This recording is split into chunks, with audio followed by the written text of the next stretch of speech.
بسم الله الرحمن الرحيم اللهم صل وسلم على نبينا محمد رب اشرح لي صدري ويسر لي أمري واحلل عقدة من لساني يفقه قولي اللهم وفقنا لما تحب وترضى ربي يسر ولا تعسر وتمم بالخير ربنا زدنا علما نافعا اللهم فقهنا في الدين آمين يا رب العالمين۔ جی کل الحمدللہ ہم سورۃ النور کر رہے تھے اور میں نے اس میں مختصراً اس چیز کا ذکر کر دیا تھا کہ گھر کے اندر کے پردے کی کیا احکامات ہیں۔ اس کے باوجود بھی چونکہ ہمارا یہ معاشرتی پہلو ہے کہ ہم سوسائٹی میں رہتے ہوئے ان رولز کو ہم یہ بھی جانتے ہیں کہ گھر کے اندر پردے کے اور مزید کیا احکامات ہیں، جو مختصراً ذکر کیا تھا اسی کو تھوڑا سا تفصیل سے ذکر کروں گی کہ یہاں پر ان آیات میں آیا نمبر 58 سے 61 تک ان چیزوں کا تذکرہ کیا گیا ہے کہ پہلے اجازت لینی ہے، مطلب کس نے اجازت لینی ہے اور کس ٹائم میں اجازت لینی ہے، کہ گھر کے اندر پردے کا کیا معاملہ ہوگا۔ اس میں یہ بتایا گیا کہ نماز فجر سے پہلے، نماز ظہر کے بعد اور نماز عشاء کے بعد بچے ہیں یا گھر کے کام کرنے والے خادمین ہیں یا جو بھی افراد ہیں وہ صاحب خانہ کے خلوت کے کمرے میں نہ آئیں۔ یہ 3 اوقات ہیں جن میں فجر سے پہلے، ظہر کے بعد مطلب جو قیلولہ کا ٹائم ہوتا ہے، اور عشاء کے بعد۔ یہ پرائیویسی کے اوقات ہیں، اور گھر کے خادمین اور وہ دوسرے جو لوگ ہیں وہ اجازت لے کر کمروں میں آئیں۔ بچے بالغ ہونے کے بعد کسی کے گھر میں اس کی اجازت کے بغیر داخل نہ ہوں۔ جب تک چھوٹے ہیں تب تک اور بات ہے، لیکن جب وہ جو ہیں بڑے ہو جائیں گے، بالغ ہو جائیں گے، تب انہیں بھی اجازت لینی ہے۔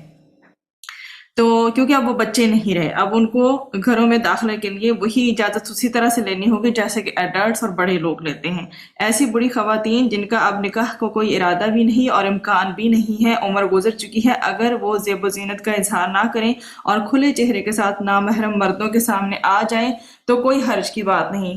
بوڑھی عورتوں کے لیے پردے کے احکام میں تخفیف کر دی گئی ہے، اس بات کی طرف ہمیں اشارہ ملتا ہے۔ پھر ایک پوائنٹ اور رہ گیا تھا، وہ ہے نظم جماعت کی اہمیت کا۔ اس کی آیات ہے 62 سے لے کر 64 تک۔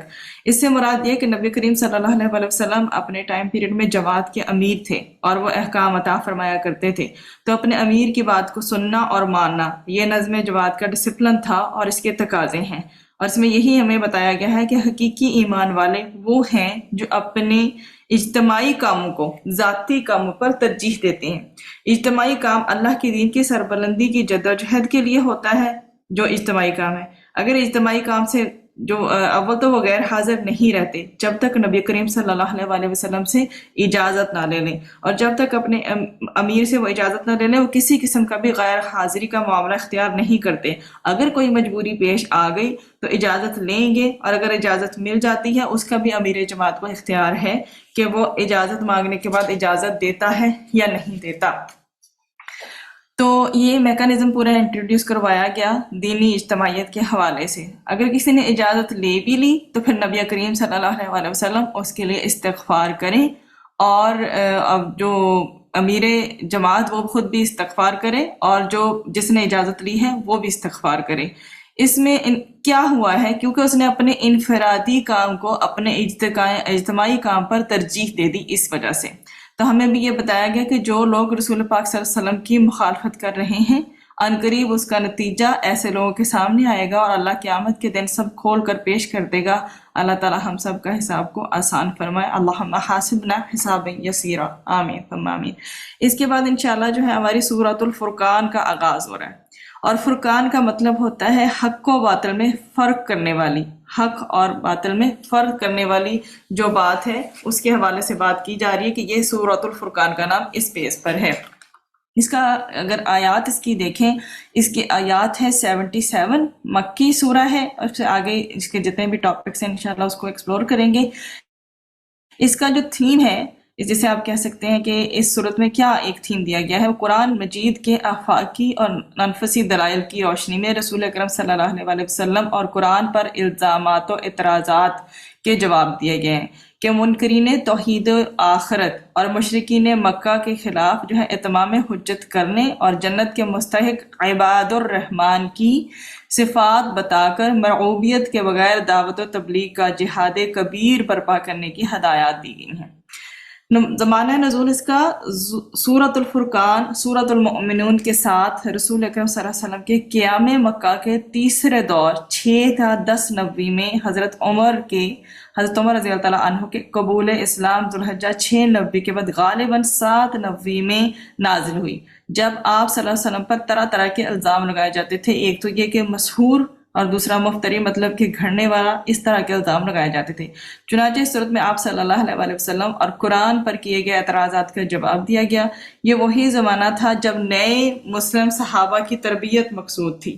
اس صورت میں رسول اکرم صلی اللہ علیہ وسلم کو ساری دنیا کے لیے نذیر مطلب کہ ڈرانے والا، للعالمین نذیرہ ٹھہرایا گیا۔ اور یہ وہی زمانہ ہے جب سورۃ الانبیاء اور سورۃ المؤمنون نازل ہوئیں۔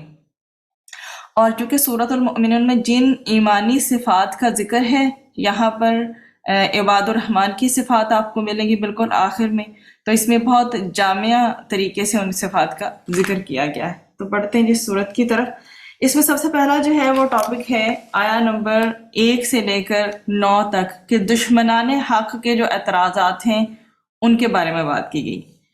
یہاں پر اللہ سبحانہ و تعالیٰ کی عظمت کا ذکر ہے، پھر دشمنان حق کے اعتراضات جو ہیں وہ نقل کیے گئے ہیں۔ وہ کہتے تھے کہ قرآن اللہ کا کلام نہیں ہے بلکہ پچھلے لوگوں کے قصے اور ان کا مجموعہ ہے، معاذ اللہ، اور الزام تراشی کیا کرتے تھے، اور کہتے ہیں کہ یہ رسول ہے جو ضروریات زندگی کے محتاج ہیں۔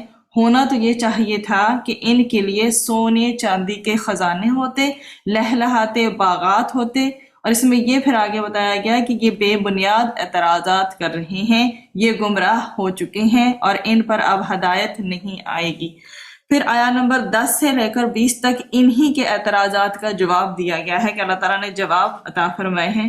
ارشاد یہ ہو رہا ہے کہ اللہ چاہے تو نبی کریم صلی اللہ علیہ وسلم کو خوبصورت باغات، شاندار محلات عطا کر سکتا ہے، لیکن بات یہ ہے کہ یہ اعتراضات جو کر رہے ہیں ان کے جرم کی باز پرس آخرت میں ان لوگوں سے کر لی جائے گی۔ یہ کان کھول کر سن لیں، ان کے لیے دہکتی آگ تیار ہے، اور یہ کل زنجیروں میں جکڑے ہوئے ہوں گے، وہاں موت کو پکاریں گے لیکن ان کو موت نہیں آئے گی۔ کہ جن نیک بندوں کو اللہ کے نیک بندوں کو خدا کی خدائی میں ان مشرکوں نے شامل کیا، وہ سب ان کے خلاف گواہی دیں گے، جیسے کہ عیسیٰ علیہ السلام کو بھی خدا کی خدائی میں شامل کیا گیا تھا، اور دیگر نیک بندوں کو بھی اسی طرح شامل کیا گیا۔ بتایا گیا کہ جتنے تمام کے تمام رسول بھیجے گئے وہ سب کے سب انسان ہی تھے، اور وہ کھاتے پیتے تھے۔ انسانوں کے لیے نمونہ اللہ نے انسان ہی کو بنایا، اور رسولوں کو اللہ تعالیٰ نے انسانوں میں سے ہی چنا، اور یہ معاملہ کہ انسانوں میں سے ہی کسی کو اللہ تعالیٰ نے چنا اور بعض لوگوں کے لیے اس لیے آزمائش کا باعث بن گیا، اور یہ ظلموں سے ڈا رہے ہیں اہل ایمان پر۔ تو مزید آگے اس چیز کو بتایا جا رہا ہے کہ اللہ تعالیٰ ان کے طرز عمل کو دیکھ رہا ہے، اور ان قریب حق اور باطل کا فیصلہ کر دیا جائے گا۔ اللہ سبحانہ و تعالیٰ سے دعا ہے کہ اللہ تعالیٰ ہم سب کو قرآن پاک کی محبت عطا فرمائے اور اس سے تعلق کی مضبوطی عطا فرمائے، آمین۔ پھر اس کے بعد جی ہے آیا نمبر، جہاں سے ہمارا انشاءاللہ 19واں پارہ شروع ہو جائے گا، آیا نمبر 21 سے لے کر 34 تک اللہ کے رسول اکرم صلی اللہ علیہ وسلم کا شکوہ۔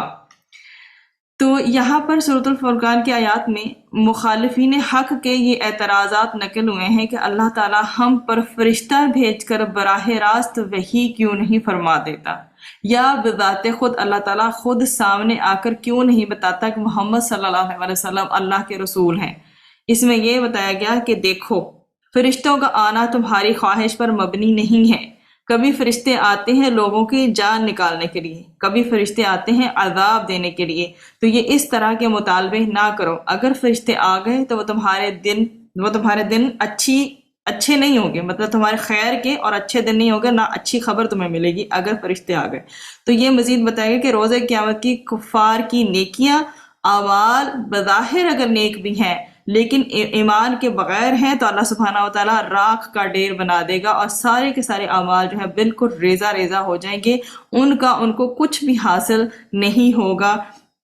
ایک کافر شخص جو ہے جس نے دنیا کے اندر پیغمبر کے راستے کو اختیار نہیں کیا ہوگا اور مجرمین اور گناہ گاروں کے راستے کو اختیار کیا ہوگا، وہ تمنا کرے گا، وہ وش کرے گا، کاش میں نے فلاں کو دوست نہ بنایا ہوتا، کاش میں نے پیغمبر کی بات کو قبول کیا ہوتا اور آج کے دن کی حسرتیں نہ ہوتی، آج کے دن مجھے ندامت نہ ہوتی۔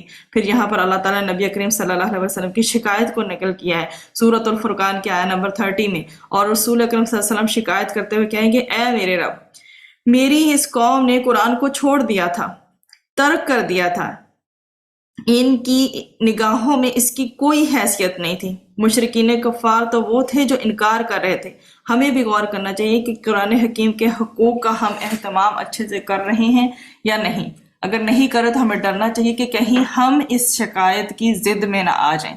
تو قرآن کا حق یہ بھی ہے کہ اس پر ایمان رکھا جائے، اس کی تلاوت کی جائے، اس کو سمجھا جائے، اس کے احکام پر عمل کیا جائے اور اس کے پیغام کو دوسروں تک پہنچانے کی کوشش کی جائے۔ اللہ تعالیٰ اس شکایت سے ہمیں بچائے اور رسول اکرم صلی اللہ علیہ وسلم کی شفاعت ہم سب کو عطا فرمائے اور قرآن حکیم کے حقوق کو ادا کرنے کی توفیق عطا فرمائے، آمین۔ آیہ نمبر 35 سے 44 تک جو ٹاپک چل رہا ہے وہ اکثریت کا معبود اللہ نہیں، نفس ہے، اور یہ بہت ہی خطرناک بات ہے۔ اس کا ذکر کرتے ہیں کہ کئی قوموں کے عبرتناک انجام کا بیان کیا گیا جنہوں نے اپنی نفسانی خواہشات کو اپنا معبود بنا لیا، رب کی بات ماننے کی بجائے نفس کی پرستش میں لگے رہے۔ آل فرعون ہو، قوم نوح ہو، اور یا قوم عاد ہو، قوم ثمود ہو، ایک اور قوم تھی جو کنویں والوں کی قوم تھی، اور قوم لوط شامل ہیں۔ ان سب نے اللہ تعالیٰ کے احکام کی بجائے اپنے نفسوں کی خواہشات کی پیروی کی اور اللہ تعالیٰ نے ان کو عذاب میں مبتلا کیا، کیونکہ یہ زندگی ایک طرح سے غیر انسانی زندگی ہے۔ زندگی تو وہ ہے جو مقصد طریقے سے گزاری جائے۔ تو یہاں پر ذکر ہے کہ اے نبی صلی اللہ علیہ وسلم، کیا آپ نے اس شخص کو دیکھ لیا جس نے اپنی خواہشات کو اپنا الہ یعنی اپنا معبود بنا لیا؟ معبود تو اللہ ہے، مگر اس کے حکم کو چھوڑ کر جب بندہ نفس کی خواہشات کی پیروی کرتا ہے تو معبود اس کا نفس بن جاتا ہے۔ اللہ تعالیٰ حیوانی تقاضوں سے بالاتر ہو کر روحانی تقاضوں پر عمل کرنے کی ہمیں بھی توفیق عطا فرمائے، آمین۔ پھر آگے جی ہے آیہ نمبر 45 سے لے کر 60 تک، جہاد بالقرآن کا حکم۔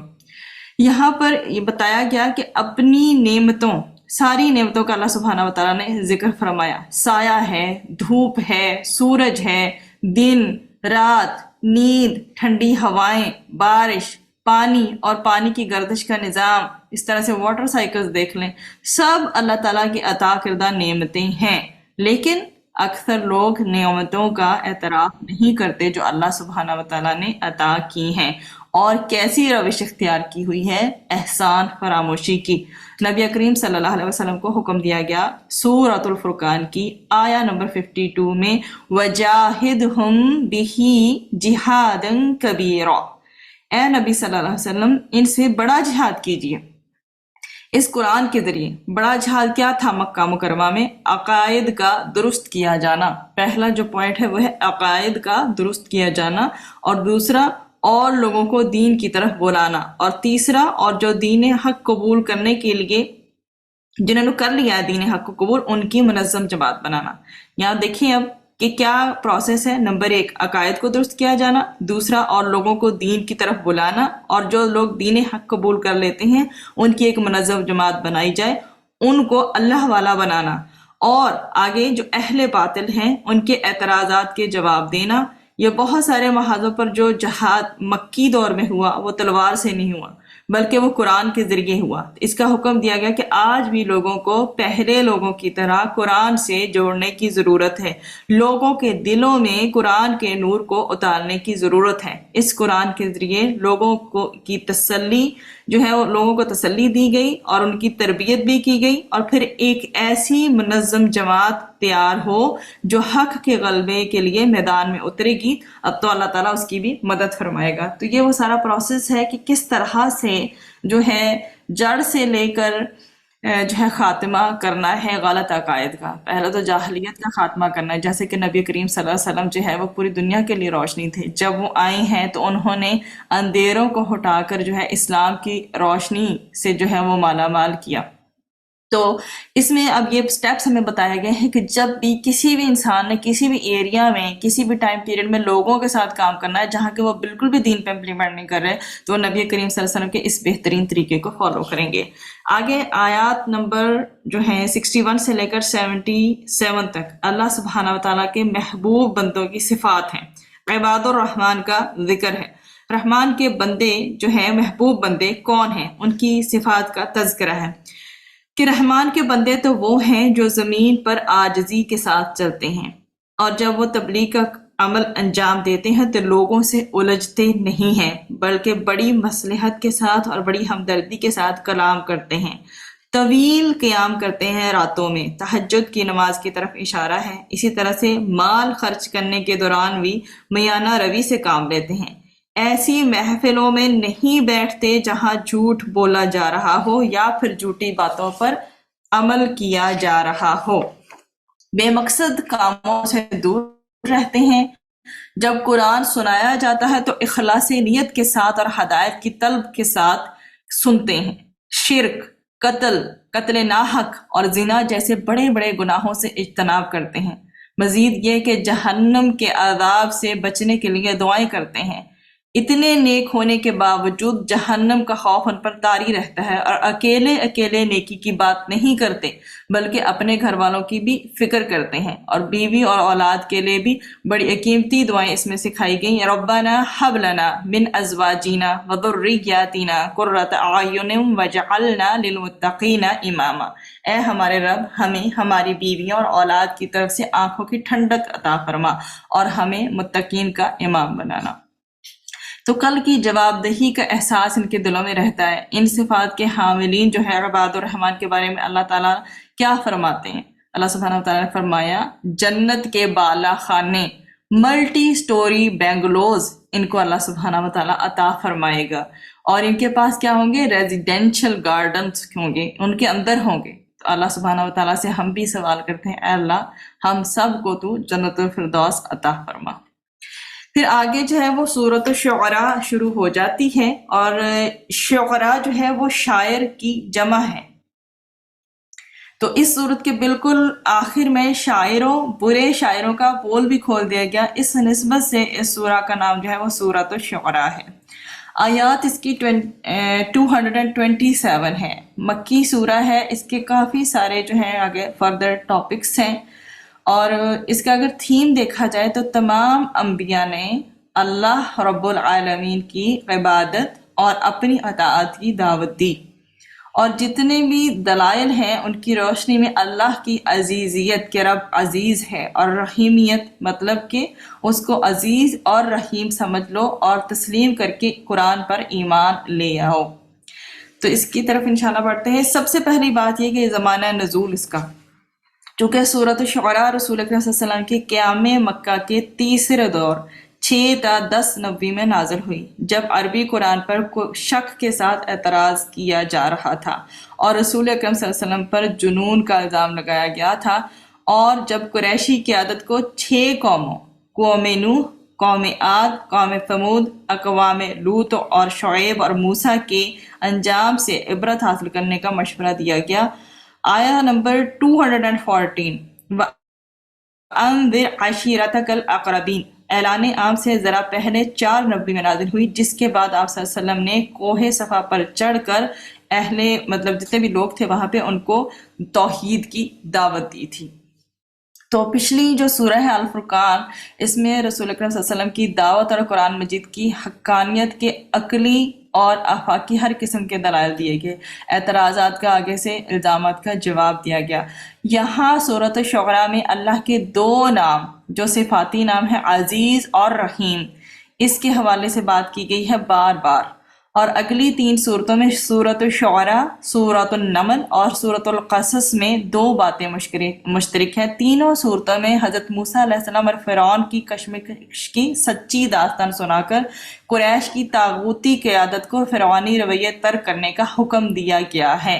تینوں صورتوں میں قریش کی طاغوتی قیادت کو مختلف قوموں کی ہلاکت سے عبرت حاصل کرنے کا مشورہ دیا گیا۔ یہ وہ چیزیں ہیں جو سملر ان تینوں صورتوں میں ہمیں ملتی ہیں۔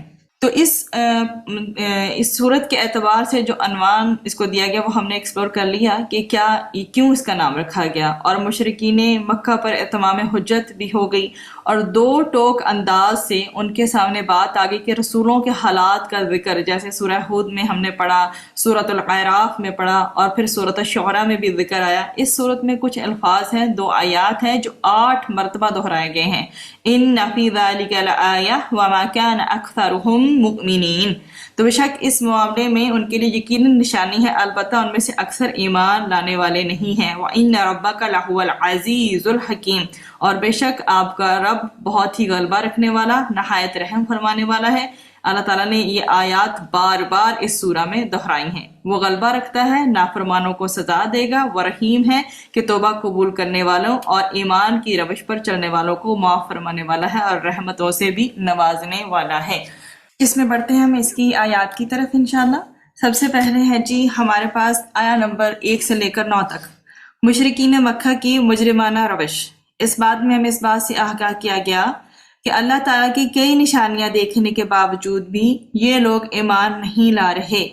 نبی اکرم صلی اللہ علیہ وسلم کی دلجوئی کے لیے اللہ تعالیٰ فرما رہے ہیں کہ اللہ تعالیٰ چاہے تو ایسا معجزہ عطا فرما دے کہ یہ لوگ ایمان لانے پر مجبور ہو جائیں، لیکن جبر کا معاملہ نہیں ہے۔ زندگی اللہ تعالیٰ نے آزمائش اور امتحان کے لیے دی، اختیار دیا ہے کہ غیب میں رہتے ہوئے کون ایمان لاتا ہے۔ اللہ تعالیٰ اس بات کا امتحان لے رہا ہے۔ فرمایا کہ جس طرح اللہ تعالیٰ نے مردہ زمین کو دوبارہ زندگی عطا کی ہے، اس طرح انہیں بھی مرنے کے بعد دوبارہ زندہ کرے گا، اور ان پر تو تمام حجت پوری ہو گئی۔ کل ان کے لیے اللہ تعالیٰ کے ہاں شدید عذاب کا معاملہ ہوگا۔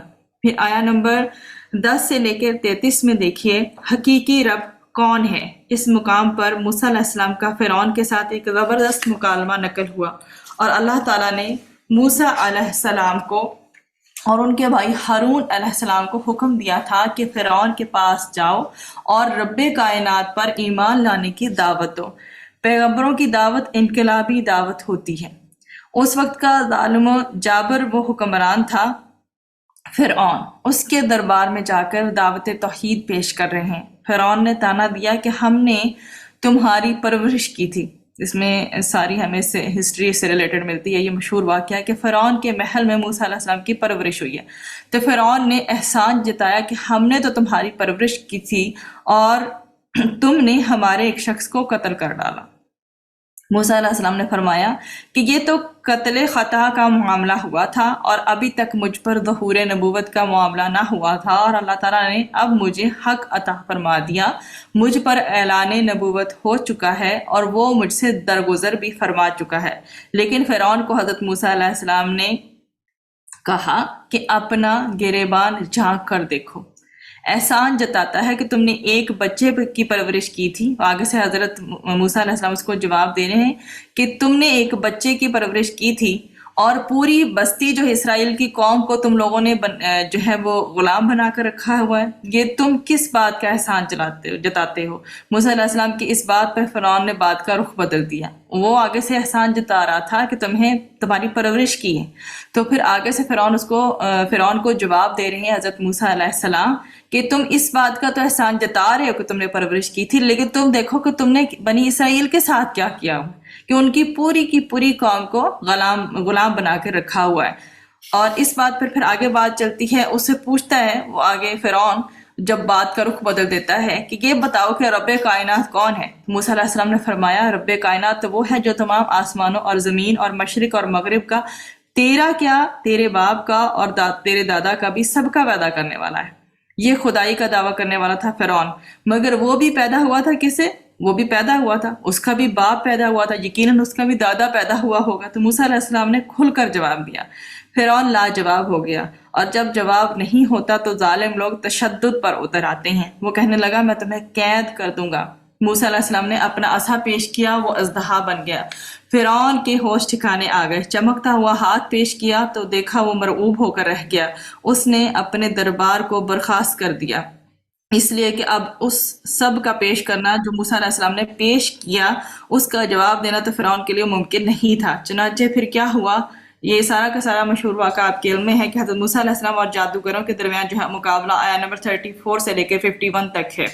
تو یہاں پر موسیٰ علیہ السلام نے جو معجزات پیش کیے، فرعون اور آل فرعون نے معاذ اللہ ان کو جادو قرار دیا اور کہا کہ بڑے ماہر جادوگر جو ہیں ان کو بلا کر موسیٰ علیہ السلام مقابلہ کرواتے، تو تمام ملک بھر سے سلطنت سے ماہر جادوگر بلائے گئے۔ جادوگروں نے لاٹھیاں اور رسیاں پھینکی تو وہ بظاہر لوگوں کو لگا کہ وہ سانپ ہیں جو رینگتے ہوئے محسوس ہو رہے ہیں، تو موسیٰ علیہ السلام نے عصا پیش کیا اور وہ اژدہا بن گیا اور سارے ڈکوسلوں کو کھا گیا۔ تو جادوگروں کو سمجھ آ گئی، چونکہ وہ اپنے فن کی لمیٹیشن سے خوب اچھی طرح واقف تھے کہ ہم نظر بندی کر رہے ہیں، اصل میں حقیقت تبدیل نہیں ہوتی۔ لیکن جو موسیٰ علیہ السلام نے پیش کیا وہ دیکھ کر وہ دنگ رہ گئے کہ یہ بات پہلے بھی آ چکی، اور بے اختیار سجدے میں چلے گئے، اللہ تعالیٰ کی وحدانیت پر ایمان لے آئے۔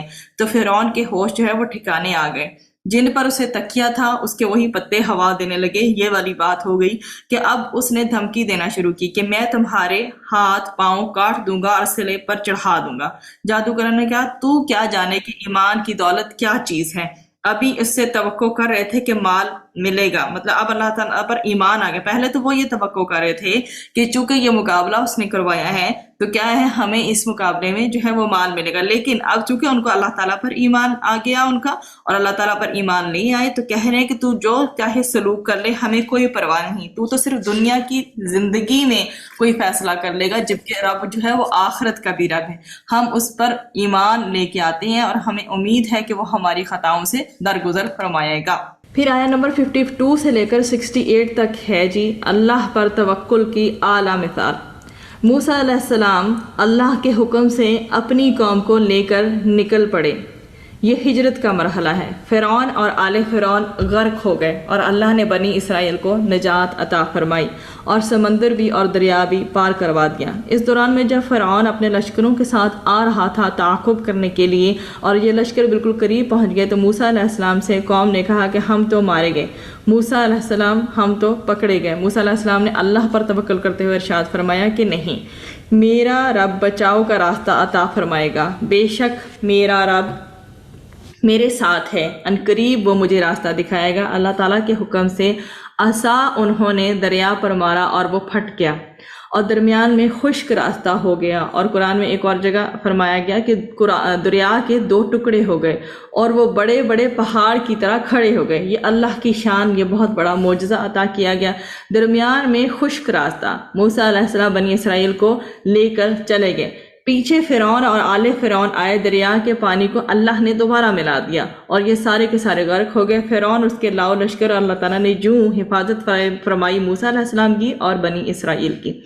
پھر اگلی جو آیات ہیں وہ آیا نمبر 69 سے لے کر 104 تک ہیں، اور اس میں ہیں ذکر معرفت ربانی، حضرت ابراہیم علیہ السلام کی زبانی۔ جو ایمان افروز بیان اس مقام پر آیا ہے، ابراہیم علیہ السلام اپنے باپ آزر سے اور اپنی قوم سے فرمایا کہ معبود حقیقی اللہ کے سوا دیگر معبود جو کہہ رہے ہو نا، اللہ کے سوا دیگر معبود ان میں سے کوئی بھی خیر خواہ نہیں ہے بلکہ وہ دشمن ہے، تو معبود حقیقی صرف اللہ ہے۔ اللہ تعالیٰ ہی نے مجھے پیدا کیا، وہی مجھے سیدھی راہ دکھاتا ہے، وہی مجھے کھلاتا ہے، وہی مجھے پلاتا ہے، اور جب میں بیمار ہو جاتا ہوں مجھے شفا عطا فرماتا ہے، وہی مجھے وفات دے گا، وہی مجھے دوبارہ زندگی عطا کرے گا۔ امید ہے کہ وہ مہربان ذات اللہ سبحانہ و تعالیٰ روز جزا میں میری خطاؤں سے درگزر فرمائے گا۔ یہ ابراہیم علیہ السلام کی عاجزی کا بیان ہے۔ پیغمبر تو معصوم ہوتے ہیں۔ عرض کیا گیا کہ اے میرے رب، مجھے حکمت اور دنیا و آخرت میں صالحین کی رفاقت نصیب فرما، بعد والوں میں میرا ذکر جاری فرما، نعمتوں والی جنت کا وارث بنا۔ یہ پیغمبروں نے جنت مانگنا ہمیں سکھایا ہے۔ اور اے اللہ تعالیٰ مجھے قیامت کی رسوائی سے محفوظ فرما، وہ دن جب مال اور بیٹے کچھ کام نہیں آئیں گے بلکہ دل کام آئے گا، وہ دل جس پہ گناہوں کی آلودگی ہوگی، نہ غفلت کے پردے ہوں گے۔ قلب سلیم جو لے کر آئے گا وہ دل عطا فرما، وہ پاکیزگی والا دل، وہ دل جو نجات دلوائے گا۔ اللہ تعالیٰ ہم سب کے حق میں بھی ان دعاؤں کو قبول و منظور فرمائے۔ اور یہ بہت ہی خوبصورت دعائیں ہیں، ان کو زبانی یاد کر لیں اور ان کو اپنی نمازوں میں یا دعاؤں میں ان کو مانگا کریں۔ پھر آیا نمبر 105 سے 122 تک، اہمیت پیشے کی نہیں ہے کردار کی ہے۔ حضرت نوح علیہ السلام کا واقعہ اور پھر اگلی قوموں کا بھی واقعہ آئے گا۔ نوح علیہ السلام کی بے لوث دعوت کا ذکر ہے۔ انہوں نے اللہ سبحانہ وتعالیٰ کا تقوی اختیار کرنے کی اپنی قوم کو تلقین فرمائی اور اس کے لیے ان سے اللہ تعالیٰ کے حکم سے اپنی اطاعت کا مطالبہ کیا۔ نوح علیہ السلام نے واضح فرما دیا، میں تبلیغ پر کوئی اجرت تم سے نہیں مانگتا، کوئی اجر تم سے نہیں مانگتا، میرا اجر تو اللہ کے ذمے ہے۔ یہ بے لوث دعوت دین کا کام، یہ پیغمبروں کی صداقت کی بہت بڑی نشانی ہے۔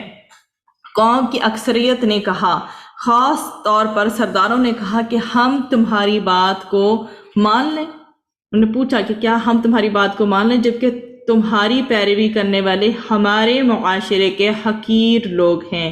غریب مسلمانوں کا مذاق اڑاتے تھے، متکبر قسم کے سردار۔ نوح علیہ السلام نے فرمایا، مجھے کوئی سروکار نہیں ہے کہ ان کا پیشہ کیا ہے، ان کے اعمال کیا ہیں، وہ تو اللہ تعالیٰ خوب جانتا ہے۔ میں ایسے نیک لوگوں کو چھوڑ نہیں سکتا جو اللہ تعالیٰ کو ماننے والے ہیں۔ طویل عرصے کی بحث کے بعد قوم نے حضرت نوح علیہ السلام کو سنسار کرنے کی دھمکی دی۔ حضرت نوح علیہ السلام نے اللہ سے مدد کی التجا کی، اللہ نے دعا قبول فرمائی۔ حضرت نوح علیہ السلام اور ان کے ساتھی جو کہ کشتی میں اللہ نے سوار کیے، جو کہ مشہور واقعہ میں معلوم ہے، اور یہ ایمان لانے والے محفوظ رکھے گئے، باقی قوم کو طوفان کے ذریعے غرق کر دیا گیا۔ پھر قوم عاد کی ہٹ درمی کی آیات آگے شروع ہو جاتی ہیں، آیا نمبر 123 سے لے کر 140 تک۔ قوم عاد کی طرف ہود علیہ السلام کو بھیجا گیا۔ انہوں نے بھی اپنی قوم کو اللہ کا تقوی اختیار کرنے اور اس کی خاطر حضرت ہود علیہ السلام کی اطاعت کرنے کی تلقین فرمائی۔ یہ قوم بلند عمارتیں بناتی تھی، بیکار فضول میں عمارات کی تعمیر کا ان کو بہت شوق تھا۔ ایسی یہ بلڈنگز بنایا کرتے تھے جو کہ کافی بلند عمارتیں ہوا کرتی تھیں اور کافی مضبوط یہ بنایا کرتے تھے، اور یہ اس حوالے سے بہت شوقین تھے اس چیز کے۔ تو اس پر توجہ دلائی گئی کہ کیوں وسائل کو اور سورسز کو ضائع کرتے ہو۔ یہ عمارات کی جو مضبوطی ہے، بلڈنگز کی مضبوطی ہے، ان پر بلا وجہ تم پیسہ کیوں برباد کرتے ہو، محکوم قوموں کے ساتھ ظلم و زیادتی کرتے ہو۔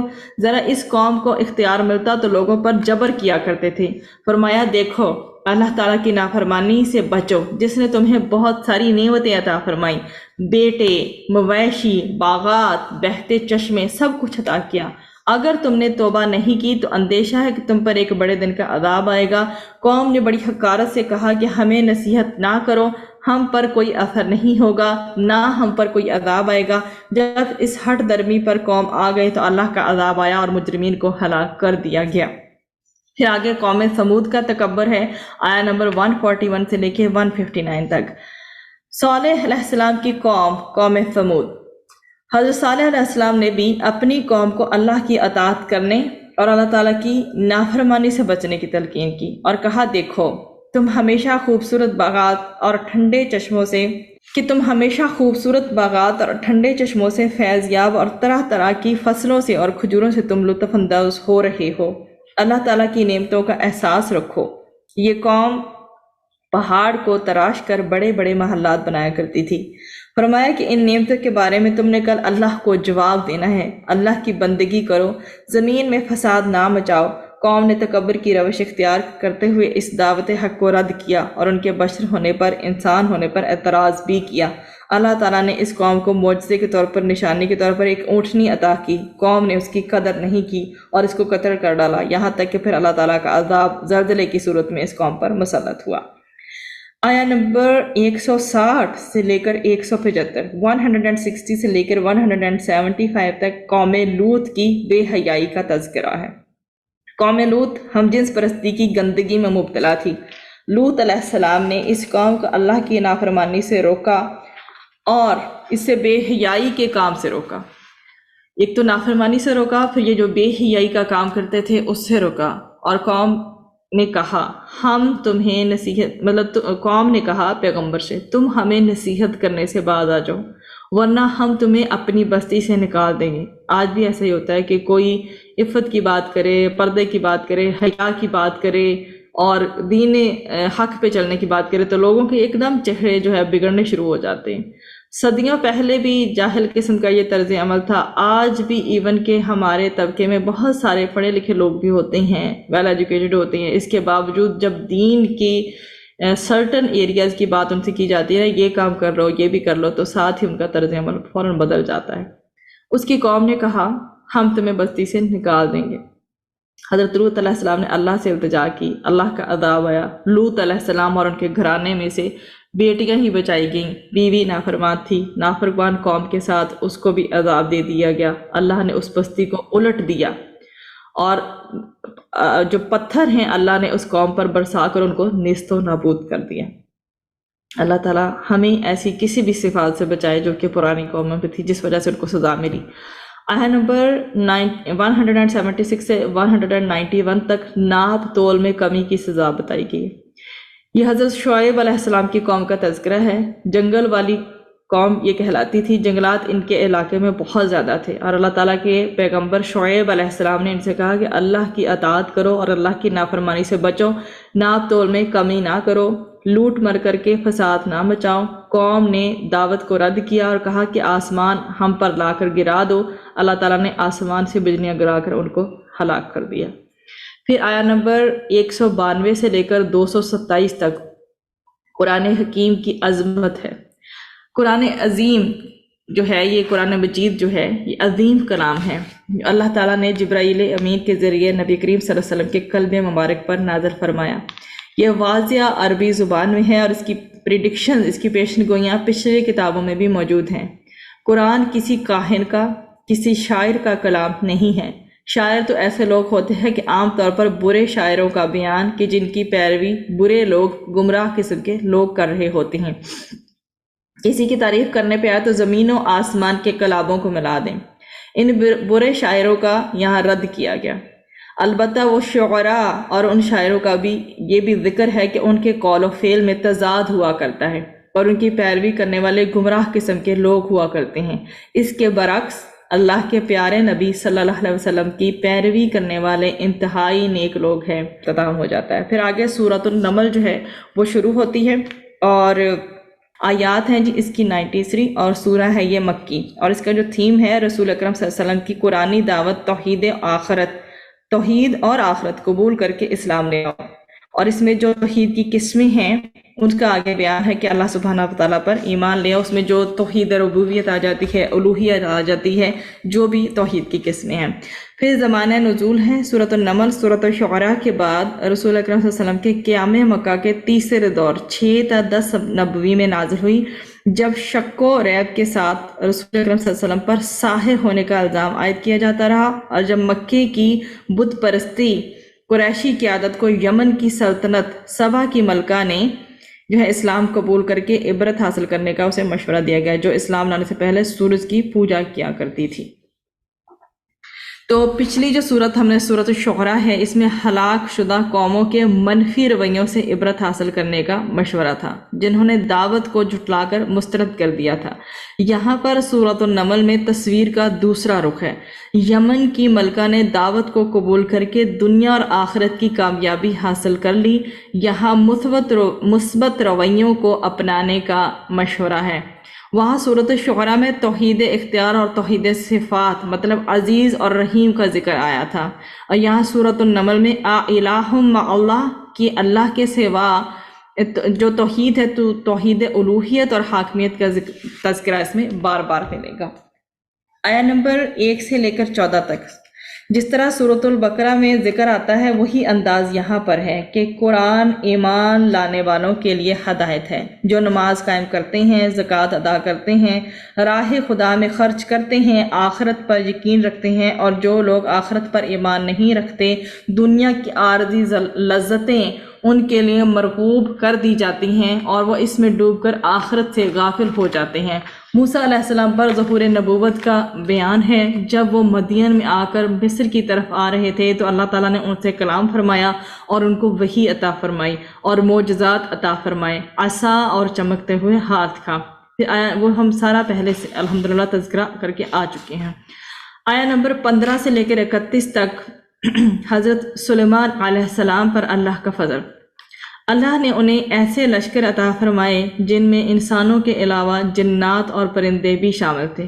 اللہ تعالیٰ نے ان کو پرندوں کی اور حشرات الارض کی بولی بھی سکھا دی۔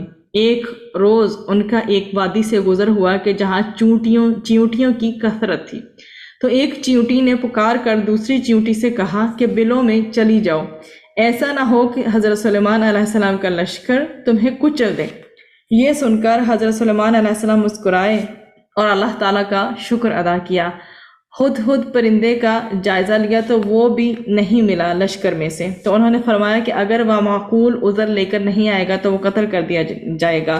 ہدہد آ گیا، بتایا گیا کہ وہ یمن میں سبا نامی ایک قوم کو دیکھ کر آیا ہے جہاں ایک حکمران جو ہے ملکہ ہے جس کے پاس ہر قسم کی نعمت بھی ہے اور خاص اس کا قیمتی تخت بھی ہے، لیکن یہ مشرک قوم ہے، یہ سورج کی پوجا پاٹ کرنے والے لوگ ہیں۔ ہدہد کو اپنا خط دے کر ملکہ کے پاس بھیجا اور کہا کہ اللہ سبحانہ وتعالیٰ پر ایمان لے آؤ اور اس کے ساتھ کسی کو شریک نہ کرو، میری اطاعت قبول کر لو۔ بڑا ہی کمپریہنسو اور جامع خط تھا، حضرت سلیمان علیہ السلام نے ہدہد کے ذریعے بھیجا اور توحید کی اس قوم کی ملکہ کو دعوت دی۔ پھر آیا نمبر 32 سے لے کر 44 میں دیکھیے ملکہ سبا کا قبول اسلام۔ ملکہ نے مشاورت کی اپنے درباریوں سے، سرداروں سے، ان سے پوچھا کہ ہم سلیمان کے پیغام کا کس طرح سے جواب دیں۔ اس کے درباریوں نے کہا ہم تو پوری قوت سے لڑنے والے لوگ ہیں، آپ بتائیں کرنا ہے۔ ملکہ نے بڑی عمدہ بات کہی، بادشاہ جب کسی بستی کو فتح کرتے تو بستی کو اجاڑ دیتے اور وہاں کے جو اچھے باضمیر لوگ ہوتے ہیں ان کو ذلیل کر دیتے ہیں۔ اس عورت نے کہا میں کچھ تحفے تحائف بھیج کر چیک کرتی ہوں، یہ دنیا چاہتے ہیں کچھ اور یا پھر کچھ اور معاملہ ہے، پھر کچھ دیکھیں گے کہ کیا معاملہ کرنا ہے۔ سلیمان علیہ السلام نے تحفے واپس کر دیے اور ملکہ کو اندازہ ہو گیا کہ یہ عام بادشاہوں میں سے مختلف ہے۔ وہ آپ کی خدمت میں حاضر ہوئی، مشرکانہ عقائد سے اس نے توبہ کی اور اس نے اسلام قبول کر لیا، اور سلیمان علیہ السلام کی ظاہر کی جو شان و شوکت اللہ نے ان کو عطا فرمائی تھی وہ بھی اس عورت نے دیکھی تھی۔ پھر آیا نمبر 45 سے لے کر 58 تک دیکھیے قوم ثمود کی سازش اور اس کا انجام ہے، اور یہ لاسٹ جو ہے اس پارے کا یہ جو لاسٹ ہے وہ رکوع چل رہا ہے۔ قوم ثمود کی بدبختی کا ذکر ہے۔ حضرت صالح علیہ السلام نے اس قوم کو دعوت دی، توحید کی، اس قوم نے رد کر دی۔ اس قوم کے 9 سردار تھے، انہوں نے طے کیا کہ ہم صالح علیہ السلام کے خلاف کوئی حملہ کریں گے، مل کر حملہ کریں گے اور ان کے اہل خانہ کو بھی ہلاک کر دیں گے، اور بعد میں کہ بھئی ہم میں سے کسی نے نہیں، تو سب لوگ جو ہیں ہمارا مقابلہ نہیں کر سکیں گے۔ ایسا ہی معاملہ ہجرت کی رات جو تھی مشرکین مکہ کے سرداروں نے حضور اکرم صلی اللہ علیہ وسلم کے خلاف بھی کیا تھا، لیکن اللہ تعالیٰ نے نبی کریم صلی اللہ علیہ وسلم کی بھی حفاظت فرمائی تھی۔ تو قوم لوط کا تذکرہ ہے آگے، جنہوں نے ہم جنس پرستی کا جرم اختیار کیا، اللہ تعالیٰ نے اس قوم ثمود کو بھی برباد کر دیا، ان کی بربادی کا اس مقام پر تذکرہ ہے، اور یہ عبرت بنا دی گئی بستی والوں کے لیے۔ اللہ سبحانہ و تعالیٰ ہم سب کو گناہوں سے بچنے کی توفیق عطا فرمائے، اور جو پرانی قوموں میں جو بھی ان کے اوپر عذاب آئے اور جو بھی ریزنز تھیں، اللہ سبحانہ و تعالیٰ ان ساری صفات، ان ساری جو بھی چیزیں ہیں جو ان کے اندر تھی جس کی وجہ سے وہ سزا کی جو ہے وہ مستحق رہیں، اللہ سبحانہ و تعالیٰ ہمیں بچائے، اور دین حق کو، جو دین ہے ہمارا، اس کو شرح صدر کے ساتھ سمجھنے اور اس پر عمل کرنے کی توفیق عطا فرمائے۔ آخرت میں جب اللہ سبحانہ و تعالیٰ کے جب ہم حضور ہوں، ہمیں زندگی کے گزارے ہوئے ایک لمحے پر بھی حسرت نہ ہو کہ اللہ سبحانہ و تعالیٰ نے اتنا پیارا قرآن جو ایک میسج تھا ہمارے لیے بھیجا، اور ہم نے زندگی میں سٹرگل نہیں کی اس کو جاننے کی، اس کو سمجھنے کی، اور زندگیاں اس کے مطابق گزارنے کی۔ تو اللہ سبحانہ و تعالیٰ ہمارے لیے یہ سارے کے سارے سٹیپس آسان فرمائے، آمین ثم آمین۔ وآخر دعوانا ان الحمد للہ رب العالمین۔ سبحانک اللہم وبحمدک، نشہد ان لا الہ الا انت، نستغفرک ونتوب الیک، ربنا تقبل منا انک انت السمیع العلیم وتب علینا انک انت التواب الرحیم۔